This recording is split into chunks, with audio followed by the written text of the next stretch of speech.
జార్ఖండ్లో సంక్షోభానికి తెరపడింది. సీఎం చంపై సర్కార్ బల పరీక్షలో నెగ్గింది.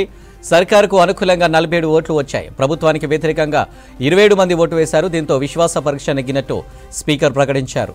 विश्वास प्रकट करती है का प्रस्ताव पारित हुआ। माननीय सदस्यगण, सभा की कार्रवाई मंगलवार दिनांक 6 फरवरी 2024 के 11 बजे पूर्वाह्न तक के लिए स्थगित की जाती। माननीय सदस्यगण, सभा की कार्रवाई मंगलवार दिनांक 6 फरवरी 2024 के 11 बजे पूर्वाह्न तक के लिए स्थगित की जाती। జార్ఖండ్లో సంక్షోభానికి తెరపడింది. సీఎం చంపై సర్కార్ బల పరీక్షలో నెగ్గింది. సర్కార్కు అనుకూలంగా 47 ఓట్లు వచ్చాయి. ప్రభుత్వానికి వ్యతిరేకంగా 29 మంది ఓటు వేశారు. దీంతో విశ్వాస పరీక్ష నెగ్గినట్టు స్పీకర్ ప్రకటించారు. प्रस्ताव के पक्ष में 47 मत प्राप्त हुए। प्रस्ताव के विपक्ष में 29 मत प्राप्त हुए। इस प्रकार ये सभा वर्तमान मंत्रिपरिषद में विश्वास प्रकट करती है का प्रस्ताव पारित हुआ। బల పరీక్షకు ముందు అసెంబ్లీలో మాట్లాడిన మాజీ CM JMM chief Hemant Soren బీజేపీపై తీవ్ర స్థాయిలో విమర్శలు చేశారు. ల్యాండ్ స్కామ్ కేసులో తనను అక్రమంగా అరెస్టు చేశారన్నారు జార్ఖండ్ మాజీ సీఎం హేమంత్ సోరెన్.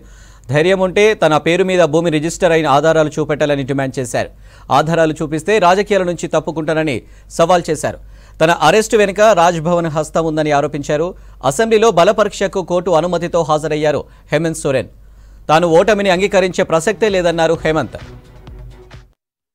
कहना चाहूंगा 31 जनवरी की जो काली रात, काला अध्याय देश के लोकतंत्र में नए तरीके से जुड़ा है।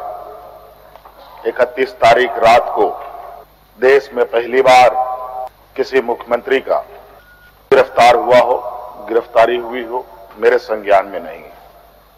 ये मुझे लगता है ये पहला घटना है और मुझे लगता है इस घटना को अंजाम देने में कहीं ना कहीं राजभवन भी शामिल रहा है।